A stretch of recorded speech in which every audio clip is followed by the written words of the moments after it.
Disney World's restaurants have expanded so much just within this past year. So which restaurants have become our new favorites? Which ones let us down? And which ones are we hyped to learn more about? We're ranking them all today here on DFB Guide.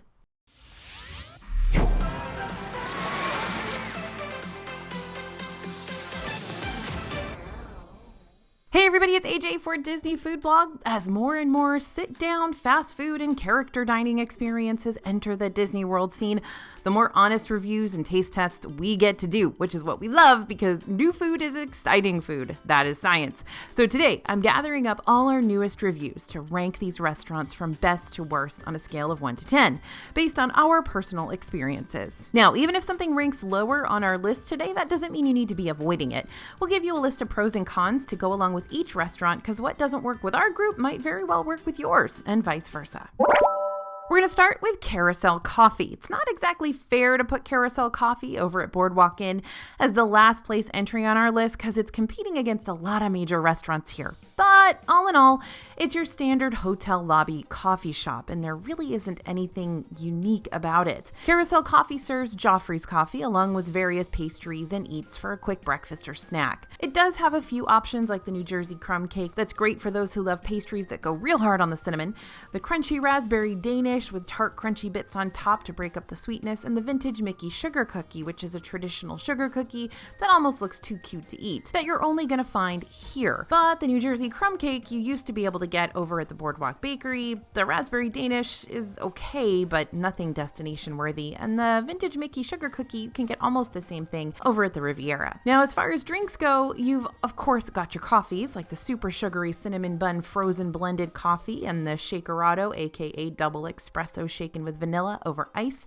but you've also got non-coffee options for the non-coffee drinkers, like the even more sugary pomegranate green tea lemonade. If you love sweets, you're staying at Boardwalk Inn during your next visit, and or you just need an afternoon pick-me-up that's steps away from Epcot, Carousel Coffee is a decent one-stop shop. But is it something you're going to need to go out of your way to visit, or decorate it in a way that you'll remember apart from every other coffee shop you've ever gone into? Probably not. Pros on this one: affordable breakfast pastries and specialty drinks on the go, and it's a great quick option for Boardwalk Inn guests. Cons here: not a standout location by any means, just a coffee shop in a hotel lobby. Drinks and treats are very sweet, not a lot of savory options to choose from here. Rating is 6 out of 10. Next is the Boardwalk Deli. Sorry, Boardwalk Inn. I don't mean to keep putting all your new stuff at the bottom of our barrel. Don't worry though, you will get a chance to redeem yourself later on. Boardwalk Deli opened last August and replaced the beloved Boardwalk Bakery, but fortunately, this new location still serves up quick service eats and treats for breakfast, lunch, and dinner, just like its predecessor. What we really love about Boardwalk Deli is that although it's small, it has a designated mobile order pickup area for those who made their selections in the My Disney Experience app. So if you're trying to get food in a jiff before heading back into Epcot, this deli is going to make things all the more convenient for you. When it comes to breakfast options, you're going to have your choice of pastries and entrees like the $9 Everything Bagel Sandwich made with a runny egg, which is either a huge plus or a huge turnoff, depending on who you are. If you'd rather have an egg sandwich that's fully cooked through, you'll have to go to the $8 Bagel Breakfast Sandwich instead. And for lunch or dinner, you got your choice of sandwiches, salads, and again, more pastries. The sandwiches here, whether you come for breakfast, lunch, or dinner, are hearty and satisfying and relatively cheap, but they're not exactly unique. Not to mention, kids' options here are pretty limited, so picky eaters aren't going to be able to rely on their go-to chicken strips and pizza slices. So my feelings toward Boardwalk Deli are very similar to how I feel about Carousel Coffee. It's a good, speedy addition for Boardwalk Inn guests. Luckily, they still have their fan favorite tomato soup and grilled cheese sandwich, but it's nothing you need to go out of your way to experience. Pros here: good Sammys and pastries and a solid, quick, and cheap option for Boardwalk Inn guests. Cons though: it's forgettable. You can definitely find similar offerings at your local deli back home, and all seating is outside, so this isn't a good option if you're looking for a relaxing getaway from the Orlando weather. Rating 6.5 out of 10. Next up is Energy Bites. It's time to head on into Magic Kingdom, where we're going to remain for our next two restaurants on this list. Back in April, Magic Kingdom finally opened the long-awaited Tron Light Cycle Run coaster, but what we didn't expect them to open along with it was a new food kiosk. Energy Bites is a snack stand located to the left of Tron that features several small snacks and drinks that go beyond your typical theme park eats. For instance, you can order savory digital dumplings, either the buffalo chicken ones or the beef and broccoli ones. They're sort of underwhelming, but hey, at at least it's something different. You can also order some sweet options like the chocolate cake donut holes topped with chocolate popping candies and a mocha sauce, or the really out there strawberry isoform made with ice cream mochi, caramelized graham crackers, and cheesecake foam. Or you can order a specialty drink or two like the watermelon refresher, which also has popping candy, or the Joffrey's coffee cold brew with mocha milk, which just might be the most normal item on this menu, aside from like your basic bottled sodas. Energy Bites is fun and different and definitely memorable, but the flavors are pretty out there. If you're someone who doesn't like that soft and squishy texture of dumplings or mochi, then many of these items aren't going to be that satisfying for you. Even if you do like dumplings, you may not be a fan of blue cheese, which is crumbled on top of the buffalo chicken option, or you might not be too keen on the idea of eating a broccoli pesto along with your beef. While this snack stand may be just the right amount of adventurous for some, others may think it's a little too out there for their liking. And if that's the case for you, then you may want to stick with the cheeseburger spring rolls and plaza ice cream for now. Pros here: adventurous options for adventurous eaters and a cheaper place to grab a quick bite. Cons: not great for picky eaters, and there's no indoor seating option. No seating option at all. Just grab it and go. Rating 7 out of 10. Next on our list, Cinderella's Royal Table. I'm sorry, AJ, but if I'm not mistaken, Cinderella's Royal Table has been a part of Magic Kingdom for many years now. Is that what you were heading to the comments to say? No worries, you don't have to. For the record, yes, Cinderella's Royal Table is not new to Cinderella Castle, but their returning character dining experience makes it feel brand new, especially since it's been missing ever since the 2020 COVID closures. When Cinderella's Royal Table first reopened at the end of September in 2020, it featured a modified character dining experience. Instead of multiple princesses coming up to your table to interact with you, you just caught a glimpse of Cinderella as she sort of passed through the dining room, and then it switched to Cinderella being available for one picture at the beginning of your meal. But after a hot minute of very different experiences, just this spring we finally got to see our favorite royal gals make their grand return. While princesses are subject to change, some characters you could potentially meet during this meal include Ariel, Jasmine, Aurora, Snow White, and of course, Cinderella herself. She's always there. It's her house. And there's a reason why this place continues to be one of the most popular and hard to get advanced dining reservations in all of Disney World. It's one of the few places where you can meet 5 princesses at once, and the only way that you can dine inside Cinderella Castle. So why on earth is this restaurant so far down in our list of rankings? Well, for starters, ever since the princesses returned, the price for this signature meal has increased. Dinner's now $79 per adult and $47 per child. Breakfast is $65 per adult and $39 per child, plus tax and gratuity. So what this price is really paying for is the overall experience, which is hard to beat. I mean, dining in the Cinderella Castle and getting to interact with so many princesses without having to stand in line and meet them at Princess Fairy Tale Hall, I mean, that's awesome. As far as the food is concerned, it's not bad. It can surprise us with some decent options, but overall, the food here feels very banquety, kind of like if you're going to a luncheon or like a conference. That being said, if I'm dropping $79 for a prefix meal, I don't want to be surprised by pretty good eats, maybe. I want to be guaranteed really fantastic food. Do we enjoy the variety of the soups of the day, or the complex flavors of the Parisian gnocchi, or the cute presentation of the Clock Strikes 12 dark chocolate mousse? Sure, but not like in a way that justifies paying over $250 for a family of 4 to eat here. Even with the returning princesses that we're so excited to see again, my thoughts on Cindy's remain the same as before. This is a dining experience you'll want to try once just for the atmosphere alone, but as far as making it a repeat dining reservation, you're going to find way better eats in Magic Kingdom over at lots of different restaurants for a lot less money. If you do want to dine at Cinderella's Royal Table during your next visit, don't forget to make those advanced dining reservations as soon as you can. They go live on the Disney World website and on the My Disney Experience app 60 days before your trip, starting at 6 a.m. Eastern, though they've also been known to drop even earlier, so you may want to be at your keyboard by 5:30 or 5:45 instead. And know that the cancellation policy for this meal is different from the normal 2-hour cancellation policy. Check it before you book so you're aware of it, because if you end up as a no-show for this meal, you don't get any money back and you gotta prepay. so it could be a very expensive no-show for you. So make sure you understand the cancellation policy for Cinderellas. One last word of advice. For one of the best Cinderella's Royal Table experiences, try booking a breakfast reservation before Magic Kingdom opens around 8 a.m. Yeah, those reservations actually exist. Not only will you be able to get the full Disney Princess experience at the cheaper breakfast price point, but you'll also be able to enter Magic Kingdom before everyone else, meaning you can get some really clear shots of Main Street and Cinderella Castle before the park is flooded with guests. It's just you and the castle. Pros on this one, the princesses have returned, beautiful Baroque castle setting, and gorgeous sweeping views across Magic Kingdom, as long as you've got a seat by one of those scaling stained glass windows, that is. If you get an early reservation, you can be one of the first guests in the park.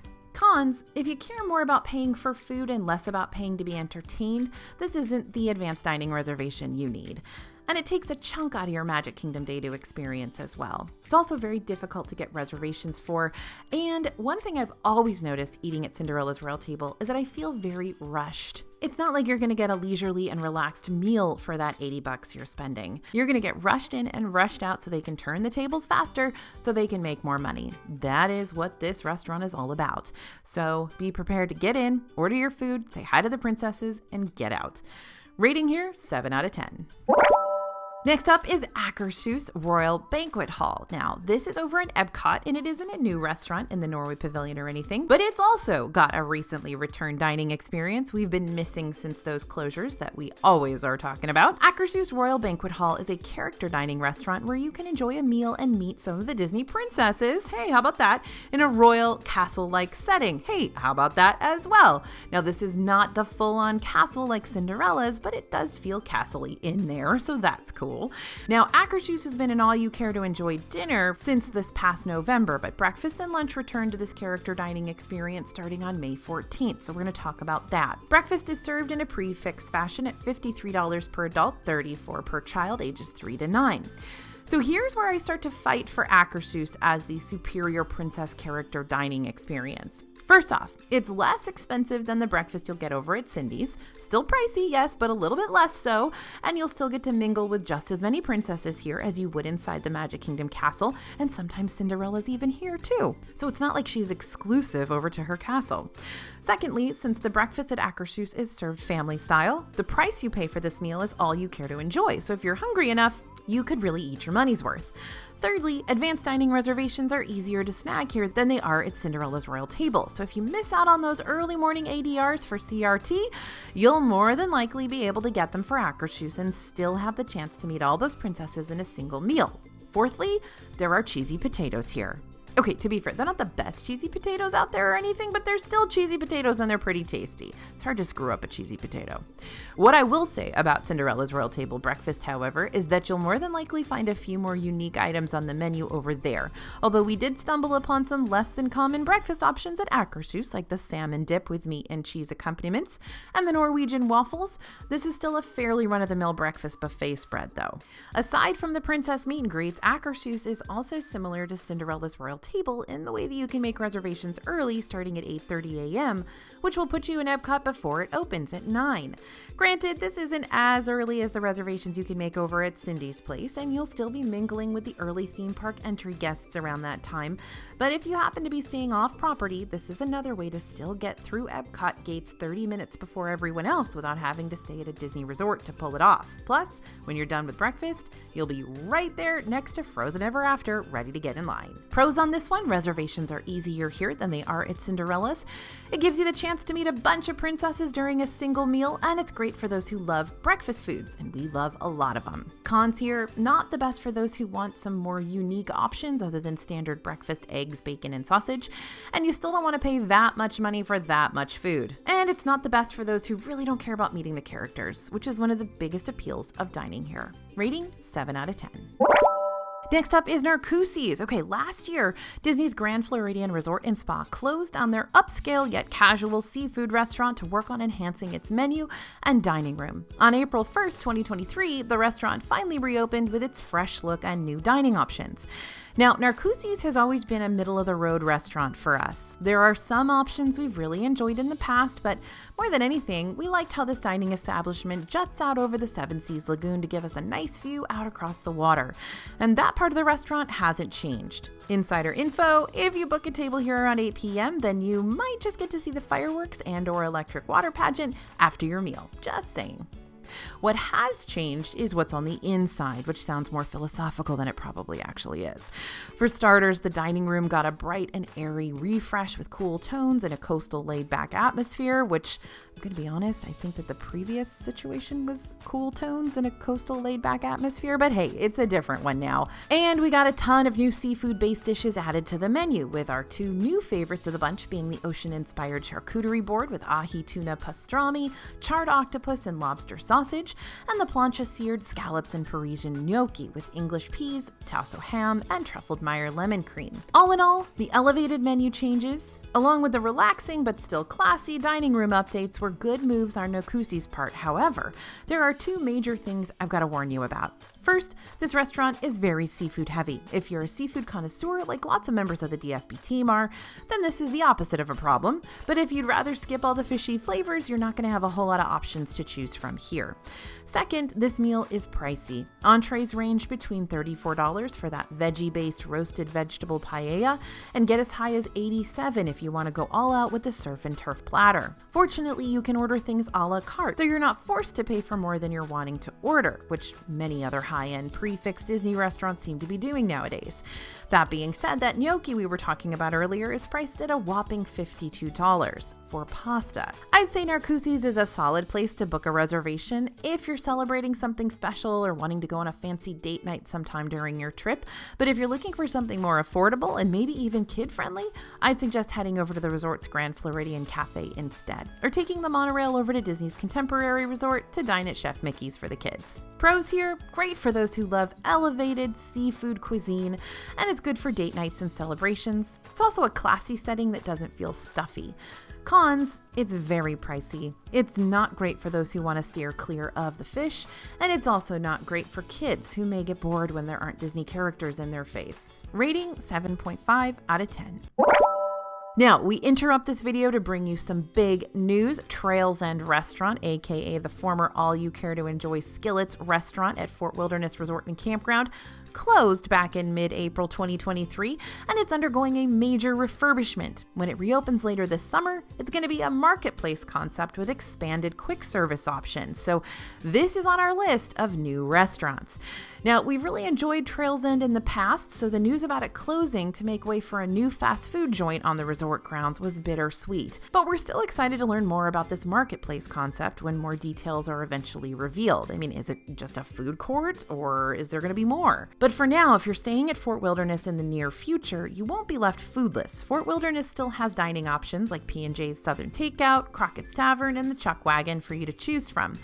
Or you can splurge on Disney World's only dinner show with an evening over at Hoop-Dee-Doo Musical Review with all-you-can-eat comfort food alongside music and comedy from the Pioneer Hall players. So we're not going to rank this one quite yet because we really don't know what to expect, but we wanted to include it in this list, so it's right here in the middle for you. Now, Disney World's restaurant scene is a fluid one with lots of changes and updates and additions all year round. So if you want to make sure you're prepared with the latest restaurant planning, tricks, and tips for your 2023 Disney World vacation, don't forget to check out our ultimate Disney dining, festival, and snack guides over at dfbstore.com. It's a great way to support our channel, great way to learn everything you need to know about restaurants in Disney World. You can either purchase these digital guides separately, or you can get them in a big old everything bundle for 50% off. And don't forget to type in code YouTube for even more savings before you check out. Okay, next on our list is Roundup Rodeo Barbecue. This is the newest restaurant in Disney's Hollywood Studios, and it's already made quite the impression on this red carpet park. Roundup Rodeo Barbecue transports guests into Andy's backyard for a barbecue inside Toy Story Land. Now, if you've ever been in the queue for Toy Story Midway Mania, the same type of vibes are going on with this dining room. You got oversized game boards, hidden details of some of your favorite Toy Story characters, and, in general, just very maximalist vibes. No wall, ceiling, or floor space is left undecorated.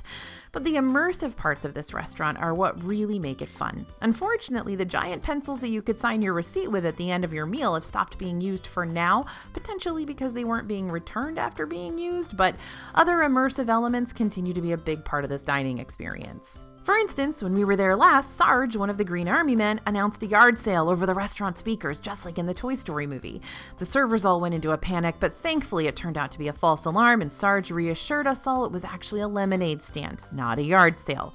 Our server even brought us some lemonade to the table afterwards that he snuck from Andy himself. Oh, and if you hear Sarge announce that Andy's coming, be prepared to freeze in place. The cast member interactions going on here are very reminiscent of what you can expect from places like Whispering Canyon Cafe at Wilderness Lodge and 50s Primetime Cafe in Hollywood Studios. It's zany, it's different, it's fun. But what about the food?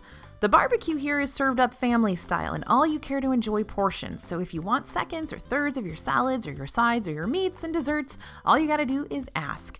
Roundup Rodeo Barbecue costs $45 per adult and $25 per kid, but for that price, you're getting a lot of food, including things like the Prospector's homemade cheddar biscuits with sweet pepper jelly, the Evil Doctor smoked ribs, which are our favorite option out of all the meats available here, the Slinky Dogs, mac and cheese, and your choice of pie in a jar. We've already got a whole detailed review about our first experience at Roundup Rodeo Barbecue on this channel, which you can check out after this if you want the specifics, but here's what I can tell you in a nutshell. The restaurant is great for those who love immersive restaurant storytelling and colorful dining rooms and Toy Story. Kids are going to get a kick out of it. The food is good for picky and adventurous eaters alike, and you're definitely not going to leave hungry. However, this dining experience does take a while, as in you're going to have to chisel out 1 to 2 hours from your Hollywood Studios day to eat here, at least right now. And that may not be a sacrifice you're willing to make for a restaurant that serves up barbecue that's good, but maybe still isn't as good as some of the cheaper barbecue options in Disney World, like the Polite Pig in Disney Springs, Regal Eagle Smokehouse in Epcot, or Flame Tree Barbecue in Disney's Animal Kingdom. Now, as they start to get their footing here, that sit-down time might go faster. We'll see. And while we enjoyed our time dining here, I don't know if I'd recommend it to those who only have a limited time in the parks as is. Because if you want a Toy Story experience, dude, you just have to step into Toy Story Land itself and you'll still be shrunk down to the size of a toy in a colorful land of games and stuffed animals and oversized Etch-a-Sketches. Pros here, it's fun and immersive, and it's best for those who are planning to come hungry. Also, it's Toy Story. Cons, if you don't want to walk around a hot theme park while you're stuffed to the brim, maybe pass on this one. And it takes a big chunk out of your park day as of right now. And cheaper barbecue options are available in Disney World that not only compete with what you're served here, but are probably better. Rating 7.5 out of 10. All right, another brand new restaurant here, Rosa Mexicano. Not many people know about this new Disney World restaurant, but that's probably because it's not housed inside a Disney-owned hotel. Rosa Mexicano is an elevated Mexican dining experience that's already been established in locations like New York, New Jersey, Pennsylvania, Massachusetts, and Maryland. But now we've got one over in the Walt Disney World Dolphin Resort, which is a deluxe-level hotel owned and operated by Marriott that's within walking distance of Epcot and Disney's Hollywood Studios. Now, they like to build this as a fresh take on Mexican food, authentic Mexican heritage, and lively dining. And we did have a lively dining experience. I'm not talking about major character interactions, because Rosa Mexicano is still a restaurant with major date night vibes, but the music here is very upbeat and demands attention. I'm not saying the restaurant plays it at an overwhelming level or anything, but when this place gets crowded and a lot of people are all at once trying to talk over it, this place can get noisy, so be prepared for that. Rosa Mexicano does serve breakfast, lunch, and dinner, as well as an extensive drink menu with over 100 varieties of tequila and agave-based spirits. While the sides and appetizers are decent, unless you prefer a thick queso dip, since the queso here tends to run a little bit thin, the entrees are really where this place shines, especially when it comes to their enchiladas, like the roasted chicken suizas with tomatillo salsa verde, chihuahua cheese, crema, cilantro, and onion. Robust and good. Now, here's a weird thing I've got to warn you about. Rosa Mexicano really loves their cilantro, like a lot, as in it'd pop up as a garnish on some of our food that we weren't even expecting. So if you're one of those people who has that gene mutation where all cilantro tastes gross, like me, you've now been thoroughly warned. Rosa Mexicano is a great addition to the Disney sphere of dining influence, but if you're not a huge fan of Mexican-inspired dishes or romantic settings that aren't exactly quiet, then you may want to focus your fancy meal budget on someplace else, like Morimoto Asia in Disney Springs, Topolino's Terrace in Disney's Riviera Resort, or Toledo Tapas Steak and Seafood at Gran Destino Tower. Pros for this one, great for those who love truly authentic Mexican cuisine and tons of cilantro, a fun elevated fiesta vibe, and a nice and new option for those staying close to the Epcot area, i.e. guests of Disney's Yacht and Beach Club or the Boardwalk Inn. Cons, not great for cilantro haters, although you'll more than likely just be able to ask for items without it. It can get very loud, especially in the evenings, and it's not the best kid-friendly option. Rating 8 out of 10. Okay, this is another restaurant that's not quite open yet. It's Summer House on the Lake, but it will be open later this year, and we've got an early review for what it'll be like when it does open. Summer House on the Lake is a modern sit-down restaurant that already has 2 existing locations, one in Chicago, Illinois, and one in North Bethesda, Maryland. So when we heard about a 3rd location that was going to be popping up in the Disney scene, of course we had to try out one of these pre-existing dining experiences. Bring on the grub, Chicago. Summer House on the Lake, or as Chicago calls it, Summer House Santa Monica, has a California-based cuisine and atmosphere. Despite its hustling and bustling city location, Chicago's Summer House still manages to provide those beach house vibes, with lots of greenery, a large glass roof ceiling, and an open kitchen where we could watch our pizzas being cooked up on the spot. Something we absolutely loved about our time here is how incredibly extensive this menu is. We're talking salads and sandwiches, veggie plates, pastas, pizzas, tacos, wood-grilled meats, handcrafted cocktails, pastries, cakes, cookies. Okay, I'll stop there for now. There's just a lot going on here, which is going to be great for families shopping around Disney Springs who are looking for a sit-down restaurant that can satisfy multiple palates. Based on the items we tried, like the crispy chicken sandwich, the spicy salumi and burrata pizza, and the giant chocolate chip cookies, we're already big fans. Now, this restaurant isn't going to be a dine and dash by any means. When you make a reservation here, expect to sit and relax for a little bit. You're in a beach house after all, it's island time. But if you're ready to go back out and get to shopping as quickly as possible, you may be better off grabbing a speedy slice at Pizza Ponte or a burger at Deluxe. So we don't have an official opening date for Summer House on the Lake yet, but we'll let you know just as soon as we do. Pros on this one, a giant menu for all types of eaters, those awesome cookies, and beachy, loungy, relaxing atmosphere. Cons, if you want to get the works, apps, entrees, desserts, cocktails, expect to pay a pretty penny. And it's not best for those looking for a very fast dining experience. Rating 8 out of 10. Next on our list, same sort of vibe as the Summer House in that it's not quite open yet, is the Cake Bake Shop. Now, this is where the Boardwalk Inn gets to redeem itself. If you've been to Disney's Boardwalk recently, then you may have noticed some demo going on over there. The former ESPN Club is now officially closed and being completely gutted to make way for a brand new dining experience. The Cake Bake Shop, owned by Gwendolyn Rogers, will be the resort's new table service restaurant that'll serve items for brunch, lunch, dinner, and afternoon tea. Or if you don't have time to stop and sit for a bit in this charming little tea room, you can always pop in for a quick treat by grabbing something to go from the bakery case instead. Now, as I said, the Cake Bake Shop isn't open just yet. However, we have been able to sneak an early taste test, same as we did with Summer House, since the Cake Bake Shop also has 2 pre-existing locations over in Indianapolis. And can I just say, I am really excited about this one. The location we visited over in Broad Ripple Village, aka the OG Cake Bake Shop that started it all, was over the top whimsical. We're talking vines covered in flowers, chandeliers, soft pastel colors, marble tables. It's basically Isabella Madrigal's room. So if that's your vibe, this is it. Now, once again, this is a restaurant with a lot of different options for a lot of different taste buds. Some of the stuff we tried included the croque monsieur, which held its bread integrity quite nicely despite it being stuffed full with French ham, Gruyere cheese, Dijon mustard, and creamy bechamel. The caprese, made with freshly sliced tomatoes, homemade pesto with walnuts, basil, and mozzarella on a toasted baguette, and of course, dessert, which is their main claim to fame here. I don't think you'll really be surprised here, but our favorite dessert we tried out of the ones we ordered was the cake. I know, wild, right? Specifically, Gwendolyn's famous Earl's Court chocolate cake, which might be one of the best cake slices we've ever had. This is made with 3 layers of Valrhona chocolate cake filled with Belgian chocolate ganache and malted cream. It was moist and fudgy and delightful, and I cannot wait to have it again. So what's the catch? Well, there's always some sort of catch, right? While this restaurant is beautifully themed, that theme is not going to appeal to everyone. And it's also not going to be a character-driven establishment by any means. So if you're looking for a place to take your kids where something exciting is constantly happening throughout your meal to hold their attention, a restaurant like Storybook Dining at Artist Point with Snow White at Wilderness Lodge, or even Rainforest Cafe at Disney Springs may be more kid-friendly options.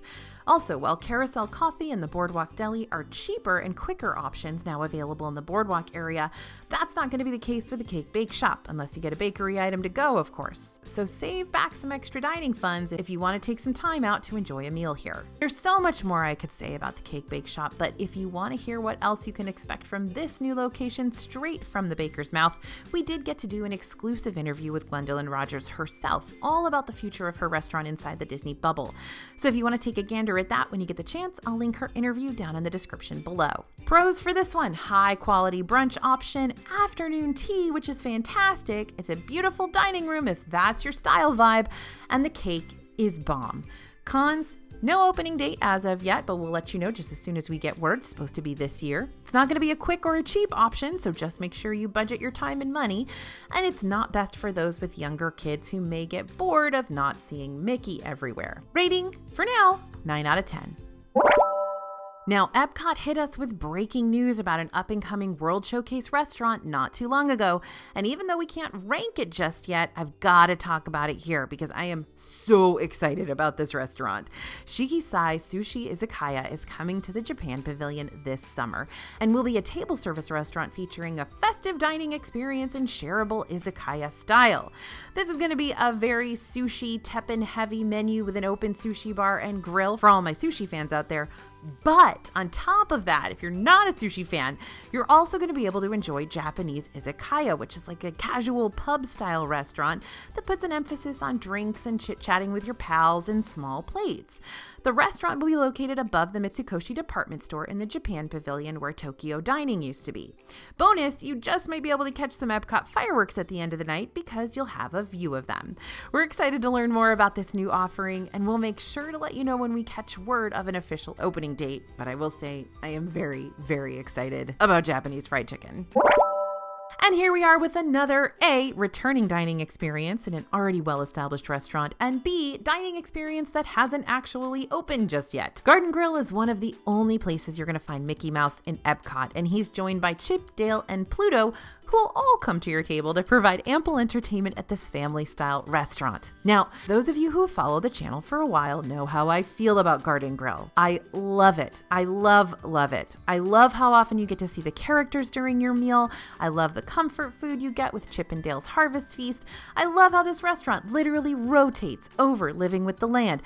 It's just a real cool place. I remember eating here when I was a little kid, back when it was a completely different restaurant, but still awesome. And before 2020 came and took it from us, I also really enjoyed the breakfast here. And now, breakfast will officially be returning to Garden Grill on June 14th, 2023. Recently, Disney let us get a sneak peek at what the breakfast menu is going to look like upon its return, and it has changed a little bit. During our last visit, we had sticky buns to look forward to, but it seems that option has been replaced by the cinnamon breakfast loaf.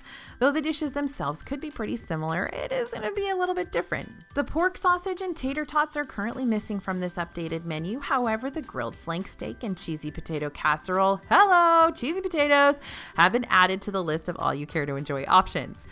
Although I can't yet speak on what the new Garden Grill breakfast is going to be like, I can tell you this. From past experiences, the breakfast here has never let me down.